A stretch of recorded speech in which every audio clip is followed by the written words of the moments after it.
ஒரு கண்ணுக்கு தெரியாத சாஃப்ட்வேர் வந்து ஒரு நதியோட மொத்த தண்ணீரையும் ஒரே மூச்சுல உறிஞ்சு குடிக்க முடியுமா? ஆ கேட்கவே கொஞ்சம் ரொம்ப அதிர்ச்சியா இருக்குல்ல. கண்டிப்பா. அது மட்டும் இல்ல, இப்போ முடிஞ்சு போச்சுன்னு நாம நம்புற ஒரு போர் வந்து ஒரு வீடியோ கேம்ல நாம அழுத்துற பாஸ் பட்டன் மாதிரி சும்மா தற்காலிகமா நிறுத்தி வைக்கப்பட்டிருந்தா என்ன நடக்கும்? அது ஒரு மிகப்பெரிய ஆபத்தான சூழ்நிலையை உருவாக்கும்.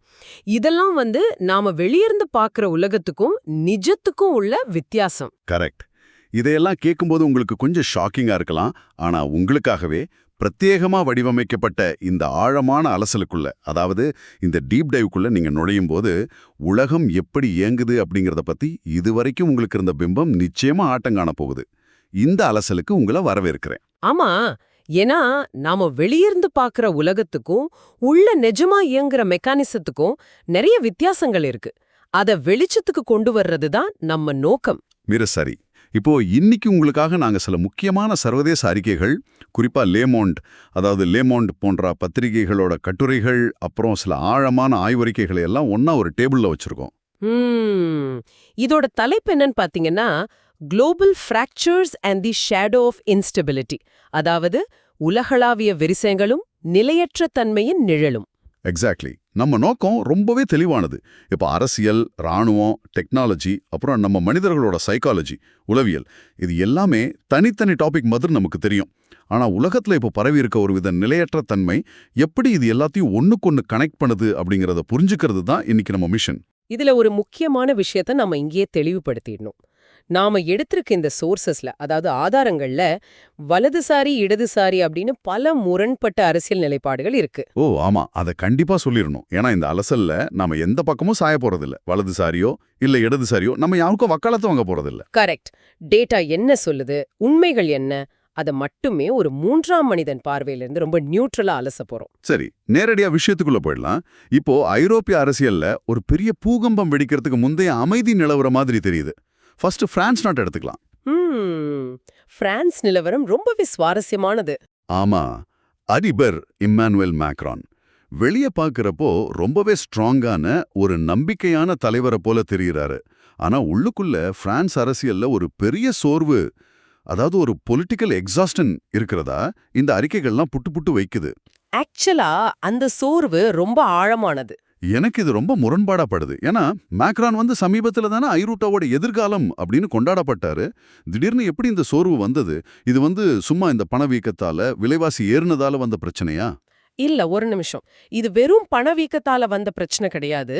நீங்க கேட்டது மிக முக்கியமான கேள்வி. அந்த சோர்வு அரசாங்கத்தின் மேல இருக்கிற சாதாரண கோபம் இல்ல. ஓஹோ, அப்புறம்? அது மக்களின் அன்றாட வாழ்க்கையோட கலந்த ஒரு ஆழமான சோர்வு. இதை நம்ம புரிஞ்சுக்கணும்னா ஒரு சின்ன மெக்கானிசத்தை பார்க்கணும். வாழ்க்கை செலவு பல மடங்கு அதிகமாயிடுச்சு. அப்புறம் கட்டுப்படுத்த முடியாத குடியேற்ற பிரச்சனைகள், அதாவது இமிகிரேஷன் இஷ்யூஸ். அதெல்லாம் அங்க பெரிய டாபிக் ஆச்சு. ஆமா, இதையெல்லாம் தாண்டி நம்ம வேலைக்கு உத்தரவாதம் இருக்கா அப்படிங்கிற ஒரு பொருளாதார பாதுகாப்பின்மை, இது எல்லாமே ஒன்னா சேர்ந்து மக்களின் நம்பிக்கையை முழுசா உடைச்சிருக்கு. அதாவது மக்கள் தங்களை அரசாங்கம் காப்பாற்றும் அப்படிங்கிற அந்த பேசிக் நம்பிக்கையை இழந்துட்டாங்க அப்படின்னு சொல்றீங்களா? எக்ஸாக்டா தான். பிரெஞ்சு அரசியல் விமர்சகர் ஒருத்தர் இந்த அறிக்கையில மிக ஆழமான ஒரு வரியை குறிப்பிடுறாரு. என்னன்னா, மேக்ரோனிசம் ஒரு காலத்துல ஐரோப்பாவோட எதிர்காலம் போல தோணுச்சு. ஆனா இன்னைக்கு அது நெருக்கடிகளுக்கு நடுவே ஒரு தற்காலிக இடைவேளை போல தெரியுது அப்படின்னு சொல்றாரு. இருங்க, தற்காலிக இடைவேளைன்னு அவர் சொல்றது எதை? அதாவது இந்த மிதவாத ஆட்சி முடிஞ்சு ரொம்ப தீவிரமான ஏதோ ஒன்று வரப்போகுது அப்படிங்கிறதுக்கான ஒரு பிரேக் ஆயுது. ஆக்சுவலா அதுதான் நிஜம். பிரதான கட்சிகள் மக்களோட உணர்வுபூர்வமான நம்பிக்கைய, அதாவது இமோஷனல் ட்ரஸ்ட இழக்கும்போது என்ன நடக்கும் தெரியுமா? மக்கள் ரொம்ப விரக்தி அடைவாங்களா? விரக்தி அடைவாங்க. அதோட தர்க்க ரீதியா யோசிக்கிறத நிறுத்திட்டு தங்களுக்கு உடனடியா யாராவது தீர்வு தரமாட்டாங்களா அப்படின்னு ஏங்க ஆரம்பிச்சுடுவாங்க. அந்த வெற்றிடத்தை தான் ஜனரஞ்சகவாதம், அதாவது பாப்புலிசம் ரொம்ப வேகமா நிரப்புது. ஓ, அதனாலதான் பிரான்ஸ்ல தீவிர வலதுசாரி கட்சியான நேஷனல் ராலி அதிவேகமா பலம் பெற்று வருதா? கண்டிப்பா. அரசியல் அப்படிங்கிறது வெறும் சட்டங்கள் சார்ந்தது மட்டும் இல்ல. அது என்ன நீங்க பாதுகாப்பீங்க அப்படிங்கிற ஒரு இமோஷனல் நம்பிக்கை சார்ந்தது. இது கேட்கும்போது எனக்கு இன்னொரு விஷயமும் கனெக்ட் ஆகுது. இந்த அரசியல் சோர்வு பிரான்ஸோட மட்டும் நிக்கல, பிரிட்டன்ல நடக்கிற விஷயங்கள் பிரான்சுக்கு ஒரு பெரிய வார்னிங் பெல் மாதிரி இருக்குன்னு இந்த அறிக்கைகள் சொல்லுது. ஆமா, பிரிட்டன் நிலைமையும் ரொம்ப மோசமா தான் இருக்கு. அங்க பிரதான கட்சியான லேபர் கட்சி பாத்தீங்கன்னா ரொம்பவே பலவீனமா இருக்கு. அதே நேரத்துல ரீஃபார்ம் யூகே மாதிரி புதிய ஜனரஞ்சக கட்சிகள் திடீர்னு பெரிய அளவுல வளர்ந்து வராங்க. இதெல்லாம் ஒட்டுமொத்த ஐரோப்பாவுக்கே ஒரு ரெட் அலர்ட் மாதிரி இல்லையா? நிச்சயமா. மக்கள் எப்போதெல்லாம் சிஸ்டத்தின் மேல நம்பிக்கை இறக்குறாங்களோ அப்போதெல்லாம் தங்கள ஒரு மீட்பர் வந்து காப்பாற்றுவார் அப்படின்னு நம்பத் தொடங்குவாங்க. பிரிட்டனும் சரி, பிரான்சும் சரி இந்த உணர்வுபூர்வமான பாதுகாப்பின்மையின் உச்சக்கட்டத்தில் இப்போ இருக்காங்க. சரி, ஒரு பக்கம் வலதுசாரி ஜனரஞ்சகவாதம் வளருதுன்னு வச்சுப்போம். ஆனா ஹங்கேரியில நிலைமை அப்படியே தலைகீழா இருக்கு. ஆ, ஹங்கேரி ஒரு இன்ட்ரெஸ்டிங் கேஸ் ஸ்டடி. ஆமா, அங்க விக்டர் ஓர்பானோட நீண்டகால வலதுசாரி ஆட்சி முடிவுக்கு வந்திருக்கு. பீட்டர் மக்கியார் அப்படிங்கிறவரு புதிய பிரதமரா வந்திருக்காரு. அவர் ஜனநாயகத்தை மீட்டெடுப்பேன், ஐரோப்பிய ஒன்றியத்தோடு இணைந்து செயல்படுவேன் அப்படின்னு நிறைய வாக்குறுதிகள் கொடுத்திருக்காரு.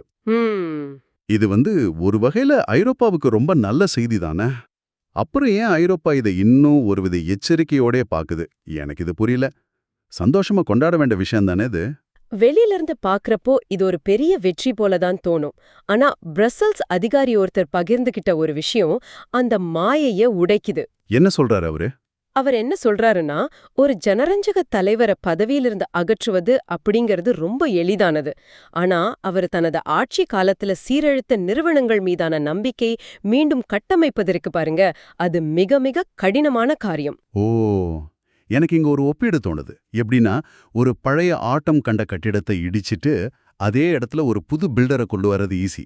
கரெக்ட். ஆனா அந்த புதிய பில்டர் மேல மக்கள் மனசுல இருக்கிற அந்த அஸ்திவார நம்பிக்கையை உருவாக்குறது கஷ்டம் இல்லையா? தலைவர்களை மாற்றுவது மட்டும் உடனடியா ஒட்டுமொத்த சிஸ்டத்தையும் சரி செய்து விடாதா? மிகச் சரியான ஒப்பீடு. நீங்க ஒரு கட்டிடத்தோட முகப்பா அழகா மாத்தி விடலாம். ஆனா அடித்தளம் ஆட்டம் கண்டிருந்தா அந்த புதிய முகப்பால எந்த பயனும் இல்ல. உண்மைதான். ஒரு நாட்டை நிர்வகிக்கிறது அப்படிங்கிறது தலைவரை மட்டும் சார்ந்தது அல்ல. சிஸ்டம்னா அதுல நீதிமன்றங்கள், காவல்துறை, தேர்தல் ஆணையம், ஊடகங்கள், இப்படி பல விஷயங்கள் இருக்கு.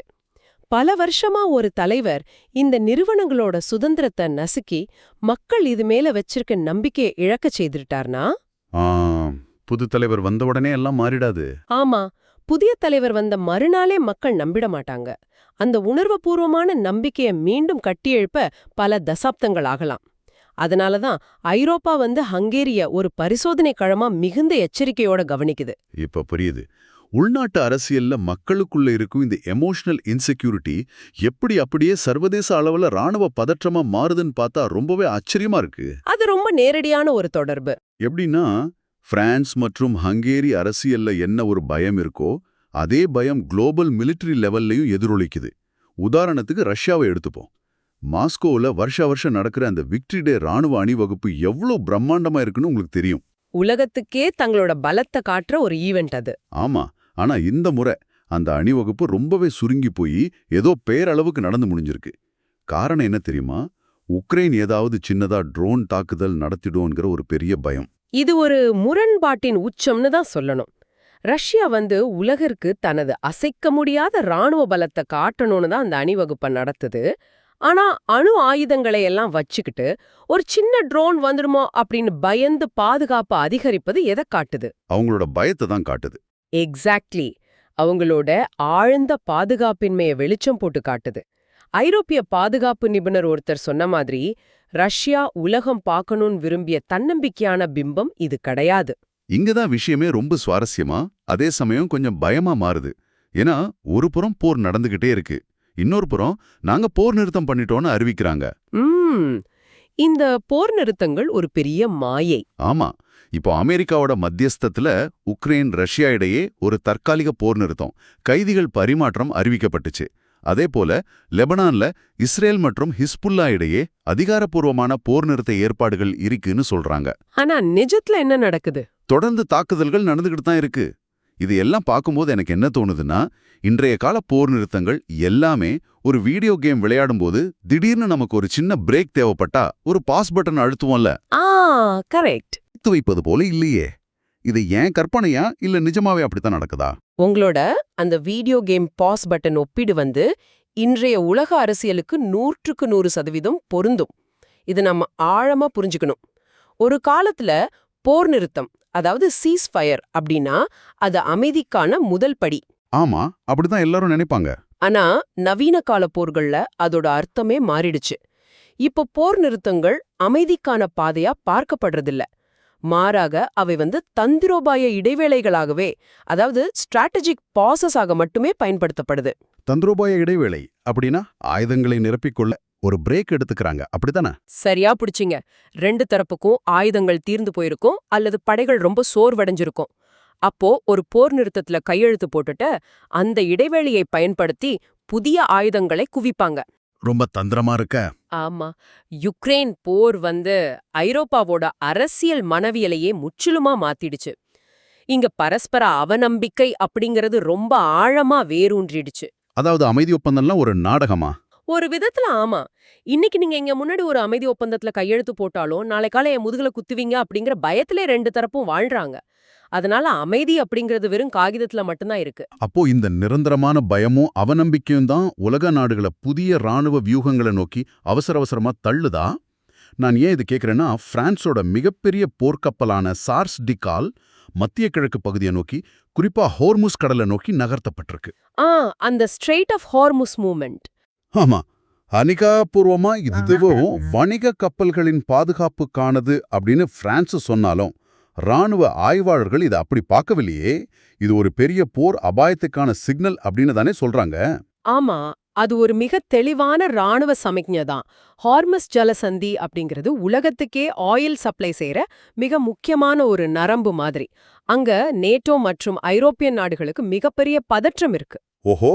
ஒரு முன்னாள் நேட்டோ அதிகாரி இத பத்தி சொல்லும்போது ஒரு முக்கியமான வார்த்தையை பயன்படுத்தினார். உலகளாவிய நிலைத்தன்மைய இனி நம்ம சாதாரணமா எடுத்துக்க முடியாது, அப்படிங்கிற யதார்த்த உலகத்துக்கு ஐரோப்பா அமைதியா தயாராகி வருது அப்படின்னு அவர் சொல்றார். நேற்றைய அமைதி இன்று இல்ல அப்படிங்கறத புரிஞ்சுக்கிட்டாங்களா? எக்ஸாக்ட்லி. நாளைய அமைதிக்கு எந்த கேரண்டியும் இல்ல அப்படிங்கறத மேற்குலக நாடுகள் முழுமையா உணர்ந்துட்டாங்க. அதோட வெளிப்பாடுதான் இந்த போர்க்கப்பல் நகர்வு. ஒரு பக்கம் பிரான்ஸ் தன்னோட பிரம்மாண்டமான போர்க்கப்பலை ஹோர்முஸ் நோக்கி அனுப்புது, கெத்தாக நிக்குது. ஆனா அதே பிரான்ஸ் ஆப்பிரிக்காவோட சாஹில் பிராந்தியத்துல, குறிப்பா மாலி நாட்டுல தன்னோட செல்வாக்க முழுசா இழந்துட்டு வெளியேறுது. அது ஒரு மிகப்பெரிய கான்ட்ராஸ்ட். அங்கிருந்த பிரெஞ்சு படைகள் வாபஸ் பெறப்பட்ட அடுத்த செகண்டு அல் கொய்தா தொடர்புடைய தீவிரவாத குழுக்கள் அந்த இடத்துல வேகமா விரிவடைறாங்க. பூமியில மிகவும் நிலையற்ற பகுதிகளில் ஒன்றா சாஹேல் மாறி வருது அப்படின்னு ஆப்பிரிக்கா பாதுகாப்பு ஆய்வாளர்கள் எச்சரிக்கிறாங்க. உண்மைதான். எனக்கு இங்க ஒரு கேள்வி. பிரான்ஸ் வெளியே போன உடனே எப்படி ஒரு தீவிரவாத குழுவால ஒரு நாட்டை இவ்ளோ வேகமா ஆக்கிரமிக்க முடியுது? இத புரிஞ்சுக்க பவர் வேக்யூம் அல்லது அதிகார வெற்றிடம் அப்படிங்கிற மெக்கானிசத்தை நம்ம தெரிஞ்சுக்கணும். மாலி மாதிரி நாடுகள்ல உள்ளூர் ராணுவம் ரொம்ப வலுவா இல்ல. அப்போ இத்தனை வருஷமா பிரான்ஸ் தான் உங்களை காப்பாற்றிட்டு இருந்ததா? ஒரு வகையில ஆமா. இத்தனை வருஷமா பிரான்ஸ் படைகள் தான் அங்க தளவாடங்கள், உளவுத்துறை மற்றும் வான்வழி தாக்குதல்களை செஞ்சு தீவிரவாதிகளை கட்டுப்படுத்தி வந்தாங்க. ஆனா அதே சமயம் முன்னாள் காலனித்துவ நாடான பிரான்ஸ் மேல உள்ளூர் மக்களுக்கு ஒரு ஆழமான வெறுப்பும் இருந்துச்சு. அதுவும் ஒரு நியாயமான கோபம் தானே? கண்டிப்பா. எப்போதெல்லாம் வலுவான பாதுகாப்பு கட்டமைப்புகள் ஒரு இடத்தை விட்டு சிதறுதோ அந்த வெற்றிடத்தை உள்ளூர் வன்முறை குழுக்களும் தீவிரவாதிகளும் மிக எளிதா ஆக்கிரமிச்சுக்கிறாங்க.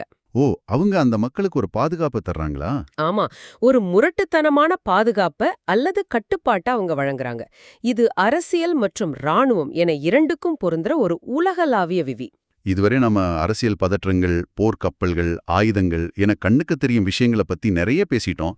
ஆனா இதை விட பயங்கரமான ஒண்ணு நடந்துகிட்டு இருக்கு. ஆமா, அந்த கண்ணுக்கு தெரியாத அச்சுறுத்தல்கள். சரியா சொன்னீங்க. கண்ணுக்கு தெரியாத சில புரட்சிகளும் அச்சுறுத்தல்களும் தான் நமது நிஜ உலகில் இப்ப மிகப்பெரிய தாக்கத்தை ஏற்படுத்திக்கிட்டு இருக்கு. ராணுவத்திலிருந்து சற்று விலகி டெக்னாலஜியும் சைக்காலஜியும் எப்படி இந்த நிலையற்ற தன்மையோட இணையுது அப்படின்னு பார்ப்போம். நிச்சயமா. ஏஐ, அதாவது செயற்கை நுண்ணறிவு. ஏஐ அப்படின்னதும் உங்களுக்கும் எனக்கும் என்ன நினைவுக்கு வரும்? அது கண்ணுக்கு தெரியாத ஒரு சாஃப்ட்வேர், ஏதோ கிளவுட்ல இருந்து மேஜிக் பண்ணுதுன்னு நினைப்போம். ஆனா வர்ஜீனியாவில் உள்ள டேட்டா சென்டர்கள் பற்றிய லேமாண்ட் பத்திரிகையின் கட்டுரை நாம கற்பனை கூட செய்திராத ஒரு புதிய கோணத்தை காட்டுது. அது ரொம்பவே அதிர்ச்சியான ஒரு ரிப்போர்ட். இந்த ஏஐ டேட்டா சென்டர்கள் எவ்வளவு கற்பனை கெட்டாத அளவு மின்சாரத்தையும் தண்ணீரையும் உறிஞ்சி குடிக்குது அப்படிங்கிறதையும், இதனால அங்க வாழும் உள்ளூர் மக்கள் எவ்வளவு கோபத்துல கொந்தளிக்கிறாங்க அப்படிங்கிறதையும் அந்த அறிக்கை ரொம்ப ஆழமா பேசுது. இது நாம வசதியா மறந்துவிட்ட அல்லது கவனிக்க தவறிய ஒரு முக்கியமான பரிமாணம். டிஜிட்டல் புரட்சி, கிளவுட் கம்ப்யூட்டிங் அப்படிங்கிறது ஏதோ ஆகாயத்துல மேகங்களுக்குள்ள நடக்கிற மாதிரி ஒரு மாயைய நாம நமக்குள் உருவாக்கியிருக்கோம். ஆனா நிஜம் அது இல்லையே. இல்லவே இல்ல. அந்த கிளவுடோட உண்மையான பாதம் இந்த பூமியில தான் மிக அழுத்தமா பதியப்பட்டிருக்கு. என்னால இது ஜீரணிக்கவே முடியல. ஏஐய மனித குலத்தின் அடுத்த பாய்ச்சல், இதுதான் எதிர்காலம் அப்படின்னு தொழில்நுட்ப உலகம் கொண்டாடுது. ஆனா வர்ஜீனியால வாழும் உள்ளூர் மக்களோ இது ஒரு தொழில்துறை படையெடுப்பு, அதாவது இண்டஸ்ட்ரியல் இன்வேஷன் அப்படின்னு கடுமையா சொல்றாங்க. அவங்க கோபத்துல நியாயம் இருக்கு. புதிய தொழில்நுட்பங்களின் இந்த இருண்ட பக்கத்தை, அது ஏற்படுத்துற இந்த மிகப்பெரிய பிசிக்கல் தாக்கத்தை நாம கவனிக்க தவறிட்டோமா? ஏன் இவ்ளோ தண்ணீர் தேவைப்படுது ஏஐக்கு? நீங்க கேக்குறது மிக நியாயமான கேள்வி. இத ஒரு படையெடுப்பு அப்படின்னு அவங்க சொல்றதுக்கு காரணம் இருக்கு. ஏஐ மாடல்களை உருவாக்குறது, அதாவது அந்த ட்ரெய்னிங் எல்எல்எம்ஸ் இருக்குல்ல, அது சாதாரண கம்ப்யூட்டர்கள்ல நடக்கிறது இல்ல. அப்போ அது எப்படி வேலை செய்யுது? அதுக்காக பிரம்மாண்டமான கிடங்குகள்ல லட்சக்கணக்கான சர்வர்கள் 24 மணி நேரமும் ஓய்வில்லாம இயங்கிக்கிட்டே இருக்கு. இந்த சர்வர்கள் இயங்கும்போது நினைத்து பார்க்க முடியாத அளவுக்கு வெப்பம் வெளியாகும். அந்த வெப்பத்தை தணிக்காவிட்டால் சர்வர்கள் உருகிடும். Oh my God. அத குளிர்விக்க, அதாவது லிக்விட் கூலிங் சிஸ்டம்காக நதிகள்ல இருந்தும் நிலத்தடியில இருந்தும் மில்லியன் கணக்கான கேலன் நல்ல தண்ணீர் தொடர்ந்து உள்ள பம்ப் செய்யப்படணும். அதாவது கண்ணுக்கு தெரியாத நம்ம சாட் ஜிபிடி ஒரு பதில யோசிக்கிறதுக்குள்ள கண்ணுக்கு தெரியும் ஒரு நதியே உறிஞ்சு குடிக்குதா? எக்ஸாக்ட்லி. இது உள்ளூர் சமூகங்களின் வளங்களை அழிச்சு புதிய வகையான பாதுகாப்பின்மையை ஏற்படுத்துது. ஒரு கண்ணுக்கு தெரியாத அல்காரிதம் நிஜ உலக வளங்களை உறிஞ்சுவதை எவ்வளவு அழகா அல்லது பயங்கரமா விளக்குனீங்க. இதே போலவே கண்ணுக்கு தெரியாத விஷயங்கள் ஏற்படுத்தும் தாக்கத்தை பத்தி பேசும்போது இன்னொரு செய்தியும் என்ன ரொம்ப அதிர்ச்சிக்குள்ளாக்குச்சு. உயிரியல் சம்பந்தமான அந்த விஷயம் தானே? ஆமா, இது டெக்னாலஜி இல்ல, பயாலஜி சார்ந்தது. எம்வி ஹாண்டியஸ் அப்படிங்கிற ஒரு சொகுசு கப்பல்ல ஏற்பட்ட ஹாண்டா வைரஸ் பரவல். கப்பல்ல சிலருக்கு இந்த வைரஸ் வந்த உடனே உலக சுகாதார நிறுவனம், அதாவது WHO, நேரடியா தலையிட்டு பயணிகளை அவசரமா வெளியேற்றி ஒரு பெரிய ஆபரேஷனே செஞ்சிருக்காங்க. எனக்கு என்னமோ இது ஒரு ஓவர் ரியாக்ஷன் மாதிரி தோணுது. கோவிட் பெருந்தொற்றுக்கு முன்னாடி எல்லாம் இப்படி ஒரு சம்பவம் நடந்திருந்தா இது செய்தித்தாள்கள்ல 5ஆம் பக்கத்துல ஒரு சின்ன பெட்டி செய்தியா மட்டுமே வந்திருக்கும். கண்டிப்பா. ஆனா இன்னைக்கு இது எப்படி ஒட்டுமொத்த சர்வதேச சுகாதார நிறுவனங்களையும் இப்படி அலர்ட் மோடுக்கு கொண்டு போகுது? இதுதான் நம்ம வாழும் போஸ்ட் பேண்டமிக் உலகத்தின், அதாவது பெருந்தொற்றுக்கு பிந்தைய உலகத்தோட புதிய மனநிலை. தொற்று நோயல் நிபுணர் ஒருத்தர் இந்த அறிக்கையில ஒரு ஆழமான விஷயத்தை குறிப்பிடுறார். என்ன சொல்றாரு? கோவிட் பெருந்தொற்றுக்கு பிறகு எந்த ஒரு சிறிய வைரஸ் பரவலும் உண்மையான உடல் ரீதியான பாதிப்பு எண்ணிக்கையை தாண்டி மிகப்பெரிய உளவியல் தாக்கத்தை, அதாவது ஒரு சைக்கலாஜிக்கல் வெயிட்ட உலக மக்கள் மீதும் அரசுகள் மீதும் ஏற்படுத்துது அப்படின்னு சொல்றார். ஓ, அதாவது வைரஸோட வீரியம் மாறல, ஆனா மனிதர்களின் மூளை அதை பார்க்கும் விதம் மாறிடுச்சு. ஆஹா, இது மிக மிக ஆழமான ஒரு கருத்து. அதாவது நீங்க என்ன சொல்றீங்கன்னா, உலகம் உயிரியல் ரீதியாகவோ தொழில்நுட்ப ரீதியாகவோ கோவிட் பெருந்தொற்றிலிருந்து வெளியே வந்திருக்கலாம், நாம போஸ்ட் பேண்டமிக்ல இருக்கலாம். ஆனா உளவியல் ரீதியா பார்த்தால் நாம இன்னும் பெருந்தொற்றின் நடுவிலேயே அந்த மிட் பேண்டமிக் பயத்தோட நிழல்ல தான் வாழ்ந்துகிட்டு இருக்கோம் இல்லையா? மிக துல்லியமா சொன்னீங்க. இதனால தான் இந்த எல்லா விஷயங்களும் ஒண்ணுக்கு ஒண்ணு தொடர்புடையவை அப்படின்னு நாங்க சொல்றோம். இப்ப புரியுது. ஏஐயால் நதிகள் உறிஞ்சப்படும்போது ஏற்படுற சுற்றுச்சூழல் பாதிப்பா இருந்தாலும் சரி, ஹாண்டா வைரஸ் போன்ற சிறிய வைரஸால் அரசுகளுக்கு ஏற்படுற அந்த அதீத மனரீதியான பயமா இருந்தாலும் சரி, இன்றைய உலகம் கண்ணுக்கு தெரியாத அச்சுறுத்தல்களின் நிழல்ல தான் வாழ்ந்துட்டு இருக்கு. ரொம்ப தெளிவா சொல்லிட்டீங்க. நீங்க யோசிச்சு பாருங்க, ஐரோப்பிய அரசியல்ல மக்கள் சிஸ்டம் மேல வச்சிருக்க நம்பிக்கை உடையுது. போர்க்களங்கள்ல நிரந்தர அமைதி இல்லாம தற்காலிக போர் நிறுத்தங்கள் என்ற பேர்ல ஆயுதங்கள் குவியுது. ஆப்பிரிக்காவில படைகள் வெளியேறினதும் தீவிரவாதம் உள்ளே நுழையுது. மறுபுறம் டெக்னாலஜியும் வைரஸும் வளங்களையும் மனதையும் உறிஞ்சிக்கிட்டு இருக்கு. இது எதுவுமே தனித்தனி செய்திகள் இல்ல. எக்ஸாக்ட்லி. இவை அனைத்துமே தனித்தனி செய்திகள் அல்ல. இவை ஒண்ணுக்கொன்னு பின்னி பிணைந்த ஒரு மாபெரும் உலகளாவிய பாதுகாப்பின்மைய உருவாக்குது. நாம இப்போ இந்த ஆழமான அலசலோட இறுதி பகுதிக்கு வந்துட்டோம். இது ஒரு சாதாரண செய்தி தொகுப்பு இல்ல அப்படிங்கறது இப்போ நீங்க உணர்ந்திருப்பீங்க. இன்னைக்கு நாம பல முக்கியமான விஷயங்களை அதற்கான காரணங்களோடு ஏன் எப்படி அப்படிங்கிற கோணத்துல ஒன்றிணைத்து பார்த்திருக்கோம். ஆமா, ரொம்ப விரிவான ஒரு பார்வை இது. பிரான்ஸ், UK, ஹங்கரி போன்ற நாடுகள்ல மக்களுக்கும் அரசாங்கத்துக்குமான உணர்வுபூர்வமான நம்பிக்கை எப்படி உடையுதுன்னும், அது எப்படி புதிய ஜனரஞ்சகவாதத்துக்கு வெற்றிடத்தை உருவாக்குதுன்னு பார்த்தோம். அப்புறம் ராணுவ ரீதியா?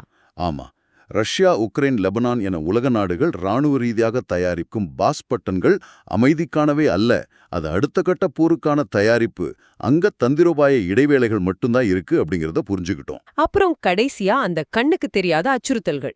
எப்படி நமது சமூக உளவியல்ல ஆழமான வடுக்களை ஏற்படுத்தி இருக்கணும் விரிவா விவாதித்தோம். நாமா விவாதித்தா இவை எல்லாமே நம் கண்முன்னே நடக்கிற உலகளாவிய அஸ்திவார விரிசல்களின் வெவ்வேறு முகங்கள். சரி, இதையெல்லாம் நீங்க ஏன் தெரிஞ்சுக்கணும்? இந்த உலகளாவிய விரிசல்களை புரிஞ்சுக்கிறது உங்களை சுத்தி தினமும் நடக்கும் செய்திகளோட உண்மையான பின்னணிய உங்களுக்கு உணர்த்தும். கண்டிப்பா. செய்தித்தாள்கள்ல வரும் தலைப்புச் செய்திகளை மட்டும் படிச்சுட்டு போறதை தாண்டி அந்த செய்திக்கு கீழே ஓடுற நீரோட்டத்தை, அதற்கான காரணத்தை நீங்க புரிஞ்சுக்க இது நிச்சயமா உதவும். உங்கள் நேரத்தை முதலீடு செஞ்சு இதை கேட்டுக்கிட்டு இருக்க உங்களுக்கு இறுதியா ஒன்னு சொல்லிக்க விரும்புறேன். நாம பார்த்த ஆதாரங்களின் அடிப்படையில நீங்க சிந்திப்பதற்காக ஒரு புதிய கேள்வியை நான் இங்க வைக்க விரும்புறேன். பழைய கட்டிடங்களை இடிச்சிட்டு தலைவர்களை மாற்றுவதோ, அதாவது ஹங்கேரியில நடக்கிற மாதிரி, அல்லது காகிதத்துல போர் நிறுத்த ஒப்பந்தங்கள்ல கையெழுத்து போட்டு ஒரு பாஸ் பட்டன் அழுத்துவதோ உண்மையான தீர்வை தரவில்லை அப்படின்னா, மற்றும் நாம நம்பியிருக்கும் எதிர்கால தொழில்நுட்பமே ஒரு புதிய படையெடுப்பா மாறி நமது வளங்களை உறிஞ்சுகிறது அப்படின்னா, இந்த நவீன காலத்தின் அதிவேகமான நெருக்கடிகளை சமாளிக்க நாம இன்னைக்கு பயன்படுத்திக்கிட்டு இருக்கிற நமது ஆட்சி முறைகளும் அரசியல் சிஸ்டமும் முற்றிலுமா காலாவதியாகிடுச்சா? இது ஒரு மிகப்பெரிய கேள்வி. இந்த ஒரு முக்கியமான கேள்வியை கேட்டு உங்களை சிந்திக்க தூண்டும் வகையில இன்றைய இந்த ஆழமான அலசலை நிறைவு செய்வோம். சிந்தியுங்கள். மீண்டும் ஒரு அலசலில் சந்திப்போம்.